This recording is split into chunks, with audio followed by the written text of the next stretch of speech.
मेरी 9th के सभी बच्चों को मेरा प्यारा सा नमस्कार। और आज हम फिर आप लोगों की स्पेशल डिमांड पर सोशल साइंस के टॉप 40 क्वेश्चन आप लोगों के साथ डिस्कस करेंगे, जो एग्ज़ाम की दृष्टि से काफ़ी अधिक बहुमूल्य है। तो चलिए, जिनमें पहला क्वेश्चन है, देर न करते हुए पहला क्वेश्चन क्या कह रहा है कि जो लगभग 3 ओर से स्थल से घिरा होता है। याद रखेंगे कि ऐसा क्षेत्र जो 3 ओर से स्थल से घिरा हुआ होता है, वे जलभाग को, यानी मान लीजिए यहाँ पर ये पानी है यार, ये इस प्रकार से अगर ज़मीन से घिरा हुआ है तो ये पानी वाले भाग को क्या कहेंगे हम लोग? फट से बताइए। ये जो बीच में पानी वाला भाग ये बच गया, इसको क्या कहा जाता है? सही आंसर हो जाएगा खाड़ी। यानी ऐसा जल का क्षेत्र जो 3 ओर से पानी ये स्थल से घिरा हुआ है, उसको क्या कहेंगे? खाड़ी। जैसे हमारे लिए जो हमारे भारत में अक्सर बारिश जो होती है, वो पानी हमें कहाँ से प्राप्त होती है? बंगाल की खाड़ी से। चलिए, 2 नंबर क्वेश्चन यहीं पर है, इसी पेज में है। 2 नंबर देखते चलेंगे, फिर ऑप्शन हम लोग देखेंगे। कहता निम्न में से कौन झारखंड के पड़ोसी राज्यों का समूह है? यानी हमें ये चीज़ देखना है कि झारखंड के पड़ोसी राज्य कौन कौन है। आप लोग को मालूम है कितने झारखंड के पड़ोसी राज्य हैं चारों दिशा में? तो फटाक से देखिए, ऑप्शन ए ये रहा, बिहार ये है, पश्चिम बंगाल ये है, उड़ीसा भी है, छत्तीसगढ़ भी है, उत्तर प्रदेश भी है, ये सब कुछ है। अब जरा आगे का भी ऑप्शन देख रहे हैं, ये है लेकिन मध्य प्रदेश नहीं है, इसलिए ये खत्म। आगे और देख लेंगे, तेलंगाना हमारा पड़ोसी नहीं है, तो ये भी ऑप्शन खत्म। उसके बाद देखिए, यहाँ भी मध्य प्रदेश है, तो ये भी ऑप्शन खत्म। तो हमारा सही आंसर जो हो जाएगा ऑप्शन ए। आगे बढ़िए, क्वेश्चन नंबर 3 एकदम सिंपलेस्ट क्वेश्चन है। फटाक से, कौन सही सुमेलित नहीं है? यानी कौन सही है उसको तो छोड़ देना, जो नहीं है, नहीं से नहीं वाला को टारगेट करेंगे। तो 3 नंबर का जो सही आंसर क्या कहता है? हिमालय नंदा देवी से। बिल्कुल, हिमालय का जो उद्गम स्थल होता है जहाँ से आता है वो नंदा देवी से। उसके बाद कहता है उत्तरी मैदान में खादर। ये भी सही है कि उत्तरी मैदान में लगभग लगभग जो मृदाएं हैं वो कौन सी मृदाएं हैं? खादर। यानी हमारा ए भी सही है, बी भी सही है। हमें ढूंढना कौन सही नहीं है, यानी सुमेलित नहीं है। तो दोनों तो सही है। तीसरा क्या कहता है कि भारतीय मरुस्थल बरखान।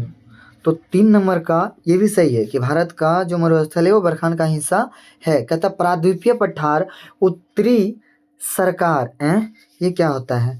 तो इसलिए तो ऑप्शन डी ही हमारा गलत हो गया, यानी नहीं का नहीं से टारगेट कर दिए। तो 3 नंबर का डी नंबर। आगे बढ़ेंगे हम लोग 4 नंबर की ओर। अब बहुत ही मस्त सवाल है, 4 नंबर का जवाब आप लोग दीजिए सड़क से। क्या कहा जाता है कि निम्नलिखित में से सबसे सघन जनसंख्या वाला प्रदेश कौन सा है? यानी सबसे अधिक जनसंख्या कहाँ पर है और सबसे सघनता किस राज्य की जनसंख्या में पाई जाती है?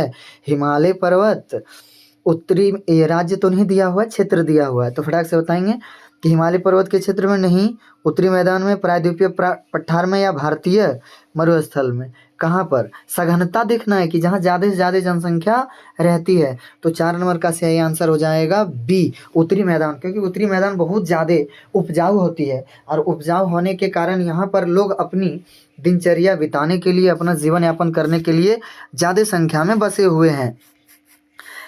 5 नंबर आगे। अब 5 नंबर क्वेश्चन आप लोग देखेंगे, सिंगल पेज में सिर्फ क्वेश्चन ही, ऑप्शन तो है ही नहीं।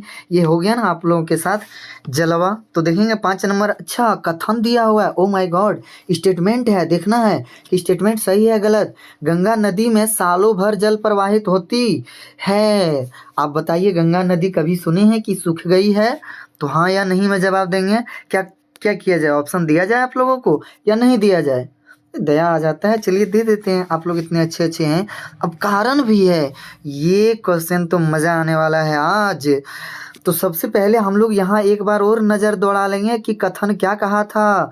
कथन स्टेटमेंट जो है सर, ये यही बता रहा था कि गंगा नदी में सालों भर जल प्रवाहित होती है। एकदम 100% सही है कि हाँ, सालों भर गंगा नदी में पानी जाती है। कथन तो हमारा सही है।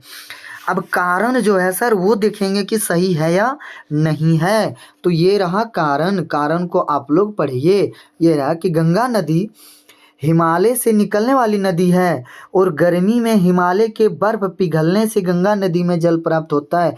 ये भी बिल्कुल सही है। तो दोनों किसमें सही है वो ऑप्शन ढूंढिए जिसमें कथन भी सही हो और कारण भी सही हो। तो पहला में सिर्फ कथन है, ये गलत हो गया। दूसरा में कारण और कथन दोनों गलत, ये भी गलत। कथन और कारण दोनों गलत है, नहीं सर दोनों सही है। तो यहाँ देखिए डी नंबर, कथन और कारण दोनों सही है। परफेक्ट आंसर डी हो गया।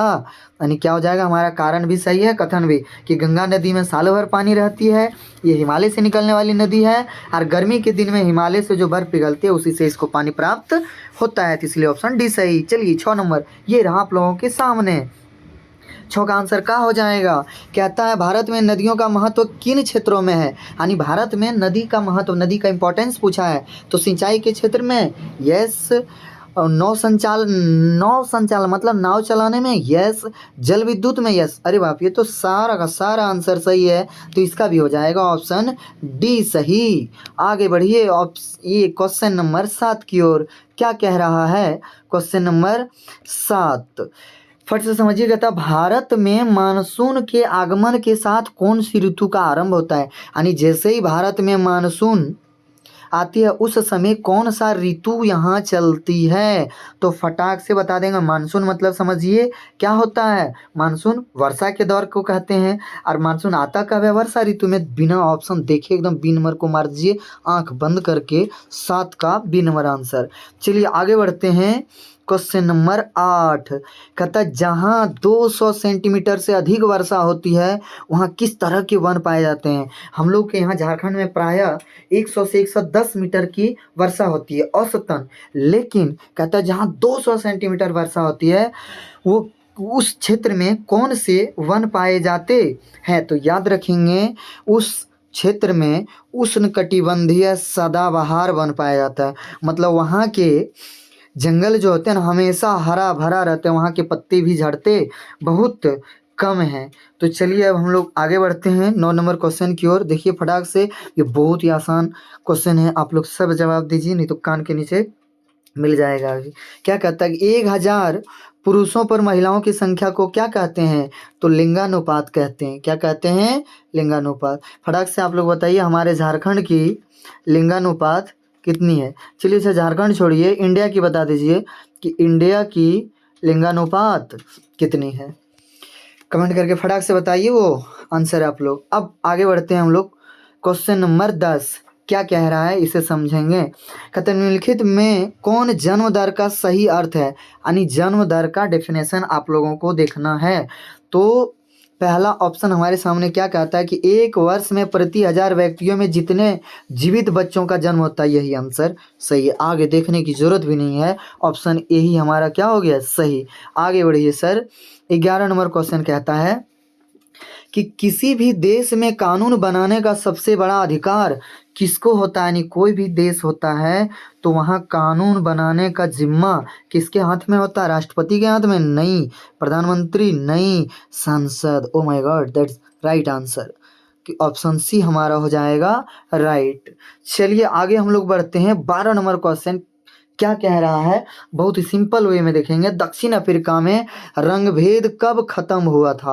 यानी दक्षिण अफ्रीका में जो रंगभेद नीति पॉलिसी चलती थी सर वो खत्म कब हुआ था। तो याद रखेंगे 26 अप्रैल 1994 को खत्म हुआ था। तो ऑप्शन बी हमारा करेक्ट। आगे बढ़िए क्वेश्चन नंबर 13 की ओर। किधर बढ़ेंगे हम लोग, क्वेश्चन नंबर 13 क्या कहता है कि लोकतंत्र, क्या कह रहा है, लोकतंत्र जनता के द्वारा और जनता के लिए शासन है। यह परिभाषा किसका, मतलब ये जो स्टेटमेंट है, कौन सा स्टेटमेंट, कि लोकतंत्र जो है वो जनता का है, जनता के द्वारा और जनता के लिए ही है।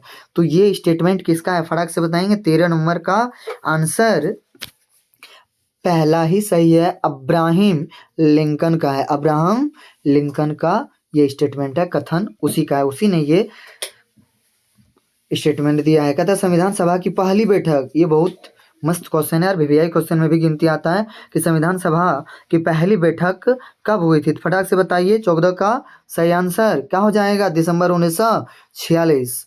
यही हो जाएगा हमारा सही आंसर। कि संविधान सभा की पहली बैठक कब हुई थी? दिसंबर 1946 को हुई थी। चलिए आप लोग ये चीज़ बताएंगे कमेंट बॉक्स में फटाक से, यानी C for comment, V for box में आप लोग बताएंगे कि संविधान के निर्माण में कितना दिन, कितना वर्ष, कितना दिन और कितना घंटे लगे थे? फटाक से बताइए आप लोग कमेंट करके सट से बता दीजिए। अब चलिए आगे हम लोग क्वेश्चन नंबर 15 की ओर। क्वेश्चन नंबर 15 क्या कहते हैं, ध्यान दीजिए। कहता है लोकसभा चुनाव के लिए भारत को कितने निर्वाचन क्षेत्रों में बांटा गया था? तो 15 नंबर का सही आंसर हो जाएगा 543। अभी भी यही है कि भारत जो लोकतंत्र यानी लोकसभा चुनाव होता है वो कितने निर्वाचन क्षेत्रों में होता है? 543। आप जो है किस लोकसभा क्षेत्र में आते हैं वो हमें कमेंट करके बताइए, फटाक से बताएंगे सर। चलिए क्वेश्चन नंबर कितना? 15 के बाद क्वेश्चन नंबर 16 देखिए आपका जूम आउट हो गया था। तो ये देखिए क्वेश्चन में कहता है सर हमारा संविधान हमें कितने मौलिक अधिकार प्रदान करते हैं? फटाक से बताइए संविधान के अनुसार आपके पास कितने मौलिक अधिकार हैं? तो 6। कितने मौलिक अधिकार है हमारे? 6 था। कितना? एक सातवां था यानी निजी संपत्ति रखने का अधिकार, उसे खत्म कर दिया गया। अभी वर्तमान में कितना है? 6 है। आगे बढ़िए सर। 7 नंबर क्वेश्चन क्या कह रहा है? फटाक से देखिए 7 नंबर कहता है कि निम्नलिखित में कौन राजनीतिक कार्यपालिका का हिस्सा होता है? तो 17वां का फटाक से आंसर बताइए कि राजनीतिक कार्यपालिका का हिस्सा होता है कौन? कौन कौन नहीं होता? जिलाधीश नहीं होता है। अगला सर गृह मंत्रालय का सचिव, ये भी नहीं होता है। गृह मंत्री होता है सर। कि पुलिस महानिदेशक, ये भी नहीं होता। यानी C नंबर हो जाएगा कि राजनीतिक कार्यपालिका का हिस्सा कौन होता है? 17 का option C is the right answer. आगे बढ़ेंगे सर। 18 नंबर क्या कहता है कि सरकारी निर्णय से उठने वाले विवादों का निपटारा कौन करता है? कि अगर कोई सरकार निर्णय लेती है उससे जो विवाद उठता है उस विवाद को खत्म करने का अधिकार किसके हाथ में है? तो याद रखेंगे उस सुप्रीम कोर्ट की। सरकार जो निर्णय लेती है और उसमें वाद विवाद खड़ा होता है तो उसको सही का सही और गलत का गलत ठहराने का काम हमारे SC का है। एस फॉर सुप्रीम कोर्ट यानी सर्वोच्च न्यायालय। अगला देखिए 19 नंबर क्वेश्चन क्या कहता है? फटाक से पढ़ेंगे यार, जवाब भी देंगे सटाक से। कहता है किसके नेतृत्व वाली पार्टी ने 1971 के लोकसभा चुनाव में गरीबी हटाओ का नारा दिया था? दैट्स इंपॉर्टेंट कि गरीबी हटाओ का नारा जिस पार्टी ने दिया था उस पार्टी का नेतृत्व कौन कर रहा था? तो याद रखेंगे Indira Gandhi. Option B is the right answer. आगे बढ़िए ऑप्शन नहीं प्रश्न 20 की ओर। देखिए क्वेश्चन 20 क्या कह रहा है कि केंद्र सरकार का प्रमुख कौन होता है? यानी जो केंद्र सरकार होता है उसका प्रमुख कौन होता है? तो याद रखेंगे केंद्र सरकार का जो प्रमुख होता है वो प्रधानमंत्री होता है, याद रखेंगे। Option C is the right answer. आगे बढ़ेंगे सर। 21वां नंबर क्वेश्चन क्या कह रहा है? एकदम बड़े इत्मीनान से आप लोग पढ़िए। कहता है एक वर्ष में किसी भूमि पर एक से ज़्यादा फसल पैदा करने की विधि क्या कहलाती है? इससे ज़्यादा आसान क्वेश्चन नहीं है आज। That's very easy. यानी एक साल में एक ही जमीन पर एक से ज़्यादा फसल उगाना बहुविध फसल प्रणाली कही जाती है। चलिए आगे क्वेश्चन नंबर 22 की ओर। क्वेश्चन 22 क्या कहते हैं कि निम्नलिखित कथनों में से पालमपुर के संदर्भ में कौन सा कथन सही है? यानी 4 ऑप्शन दिया गया है, 4 में से पालमपुर के बारे में सही कौन है? 3 गलत होगा, 4 एक सही होगा सर। तो वो एक को ढूंढिए। कहता पालमपुर में 450 परिवार में से लगभग 1/3 परिवारों के पास खेती के लिए भूमि नहीं है। ये तो पहला ही हमको सही लग गया। आगे भी चेक कर लें क्या? चलिए कर लेते हैं। पालमपुर में दूध उत्पादन का मुख्य केंद्र, गलत बात है। किसमें था दूध उत्पादन का मुख्य केंद्र? कहता पालमपुर के आसपास गांव में कस्बों का भली भांति नहीं जुड़ा था, ये गलत बात है। पालमपुर विकसित गांव था, वो कस्बों से जुड़ा था। कस्बा उसका कौन सा था? 2 शहर, एक शाहपुर, दूसरा रायगंज। कहता पालमपुर में रोगियों के उपचार के लिए कोई अस्पताल नहीं था, नहीं गलत बात है।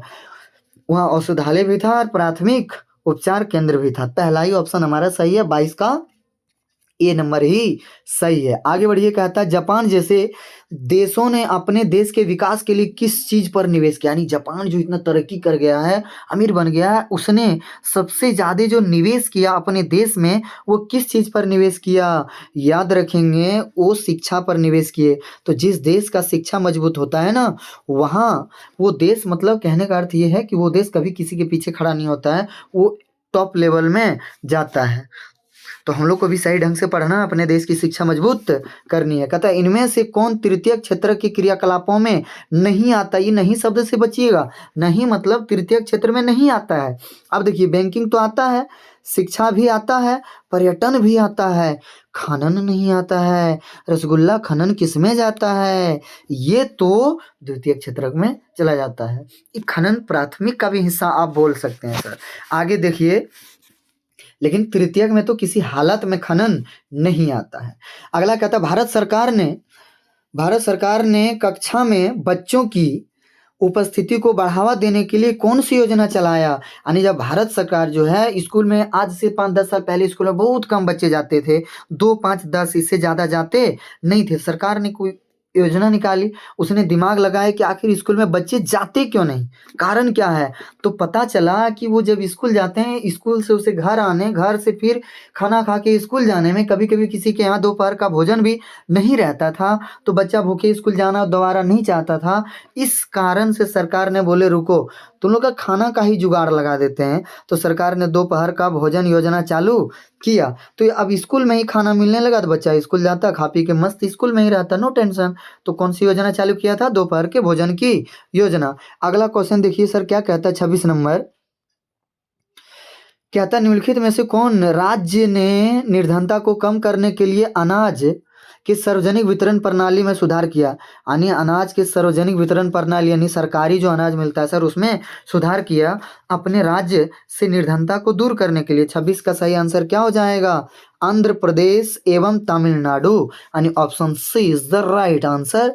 चलिए 27 नंबर की ओर हम लोग बढ़ते हैं। कहता निम्नलिखित में से भारत सरकार के किस कार्यक्रम के अंतर्गत, भारत सरकार के किस कार्यक्रम के अंतर्गत आवेदक को 15 दिन के अंदर रोजगार उपलब्ध नहीं कराया गया तो वह दैनिक रोजगार भत्ता के हकदार हो जाएंगे। यानी कौन सा ऐसा कार्यक्रम है जो भारत सरकार ने चलाया था, और उसमें अगर आप मजदूरों को 15 दिन के भीतर काम नहीं देते हैं तो उसके बाद उसे क्या देना होगा, आपको दैनिक भत्ता, मतलब रोज का बैठा के मजदूरी देना होगा। तो याद रखेंगे, वो हमारा सही आंसर कौन सा हो जाएगा, ऑप्शन बी, राष्ट्रीय रोजगार गारंटी कोष।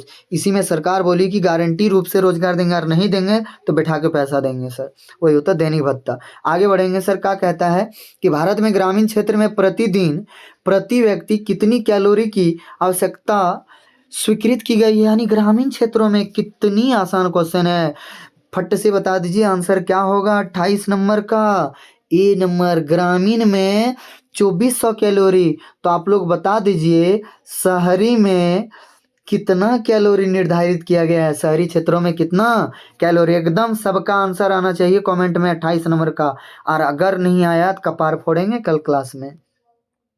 आगे सर क्या कहता है कि किसके माध्यम से सरकार द्वारा अधिप्राप्त अनाज, गेहूं, चावल के भंडार का बफर स्टॉक बनाया जाता है। तो 29 नंबर भारतीय खाद्य निगम, बुझ गए, भारतीय खाद्य निगम के द्वारा बफर स्टॉक तैयार किया जाता है। उसमें कौन कौन सा अनाज रहता है, अनाज हो गया, गेहूं हो गया और चावल हो गया। तो आंसर बी इज द सही। आगे बढ़िए सर क्वेश्चन नंबर 30 की ओर। क्या कहता है 30 नंबर क्वेश्चन, कहता है सरकार द्वारा समाज के गरीब वर्गों में बाजार से कम कीमत पर अनाज का वितरण किया जाता है। इस कीमत को क्या कहते हैं, यानी इसे क्या कहते हैं हम लोग, निर्गम कीमत कहते हैं। कि सरकार जब जो है गरीब वर्गों के लिए बाजार से कम कीमत पर अनाज वितरण करता देता, देख तो हम लोग जो कंट्रोल जाते हैं 1 रुपये 5 रुपये किलो में चावल हमको मिल जाता है सर, तो उसे निर्गम कीमत कहते हैं। क्या कहते हैं उसे, निर्गम कीमत। चलिए आगे बढ़ते हैं। 31 नंबर कहता है द स्पिरिट ऑफ लॉज नामक रचना के रचनाकार कौन है। द स्पिरिट ऑफ लॉज नामक रचना के रचनाकार कौन है। तो 31 नंबर का सही आंसर क्या होगा, आंसर भी तो दिया हुआ, ऑप्शन तो दिया है, देख लेते हैं आगे भी ऑप्शन, हमको लग यही सही आंसर है, 31 का ए ही सही है। यानी और आगे ऑप्शन है कि, हाँ देखिए यहाँ ऑप्शन दिया हुआ है, लेकिन ये सारा ऑप्शन क्या है, गलत है। पहला ही सही था क्या, मोंटेस क्यू 31 का ए नंबर यानी ए इज द राइट। चलिए 32 नंबर क्वेश्चन की ओर हम लोग आगे बढ़ते हैं, अग्रसर करते हैं।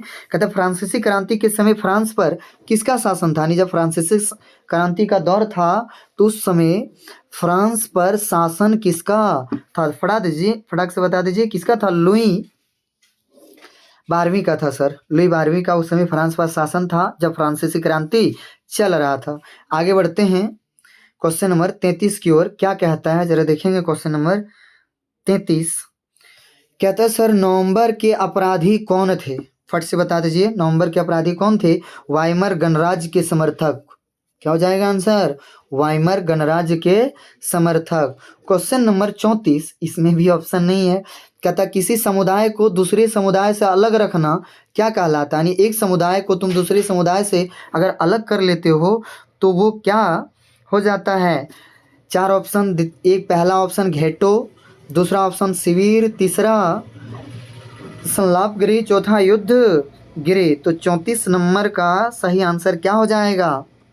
घेटो। याद रखेंगे कि जब एक समाज को दूसरे समाज से अलग कर दिया जाता है, यानी देख लीजिएगा फिर से कि किसी समुदाय को दूसरे समुदाय से अलग रखना क्या कहलाता है? घेटो कहलाती है। ऑप्शन ए ही सही है सर। आगे बढ़िए क्वेश्चन नंबर 35 की ओर। कहता भारत का प्रमुख वन महानिदेशक कौन थे? कि भारत का प्रमुख वन महानिदेशक कौन थे? ब्रैंडिस। आंसर क्या हो जाएगा 35 का? सी। 35 का क्या हो जाएगा सही? सी, ब्रैंडिस। 36 नंबर क्वेश्चन देखिए। कहता झूम खेती को किस अन्य नाम से जानते हैं? उसके तो सर बहुत सारे नाम हैं, बहुत सारे नाम हैं, लेकिन यहाँ पर देखेंगे जो 4 ऑप्शन हमारे लिए दिया गया है उन 4 में से कौन सा नाम उसके लिए उपयुक्त है? तो झूम खेती को किस अन्य नाम से जानते हैं? तो घुमंतु खेती, पहला ही तो सही है। Option A is the right answer. Option A is the right. अगला देखिए 37 नंबर क्या कहता है कि भारतीय वन सेवा की स्थापना कब हुई थी? भारतीय वन सेवा की स्थापना। आपको भी लगता होगा कि यहाँ भी तो सिर्फ ये है, यही आंसर होगा। नहीं, ए नंबर गलत आंसर है। आगे का ऑप्शन हम लोग देखते हैं कि भारतीय वन सेवा का प्रारंभ कब हुआ था? तो 1864 हमें मिला और यही है सही, यानी ऑप्शन बी है सही। आगे बढ़ेंगे 38वां नंबर क्वेश्चन देखिए क्या कहता है कि फ्रांस की क्रांति कब हुई थी? फट से बताइए। This is the very simplest question. क्या हो जाएगा? फ्रांस की क्रांति कब हुई थी? फट से बताइए। 1789 में, यही है सही। आगे बढ़ेंगे सर क्वेश्चन नंबर 39 क्या कह रहा है कि औपनिवेशिक सरकार ने अपराधी जनजाति अधिनियम कब पारित किया? यानी जो औपनिवेशिक सरकार थी उसने अपराधी जनजाति अधिनियम कब पारित किया था? तो 1871। याद रखेंगे क्या हो जाएगा? 1871। आगे बढ़िए सर 40 नंबर रूसों की क्रांति कब हुई थी? बताइए जो ऑप्शन आप लोगों को दिख रहा है वो सही है या नहीं है। ये लास्ट क्वेश्चन है और सबकी तरफ से हम आंसर चाहते हैं। चलिए हम 2 सेकंड रुक जाते हैं। 2 सेकंड में सबके आप लोग आंसर लिखिए।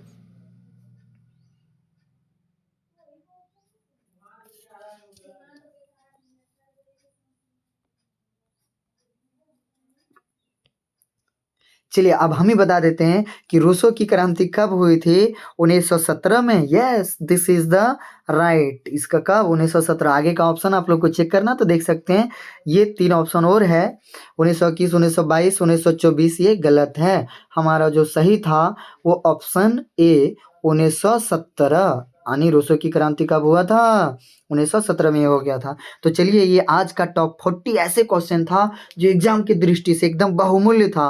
तो इन सारी प्रश्नों को आप लोग एक दो बार देख लेंगे, कॉपी में नोट कर लेंगे और एग्जाम में तोड़ फोड़ मचा देंगे। तो चलिए अगर आप लोगों का फीडबैक सही रहा, अच्छा लगे वीडियो, तो आप लोग कमेंट बॉक्स में ज़रूर लिखेंगे।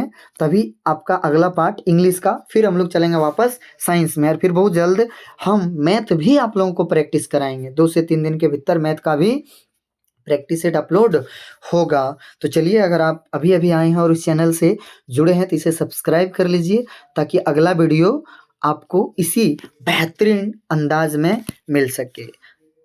फिर मिलते हैं, तब तक के लिए धन्यवाद।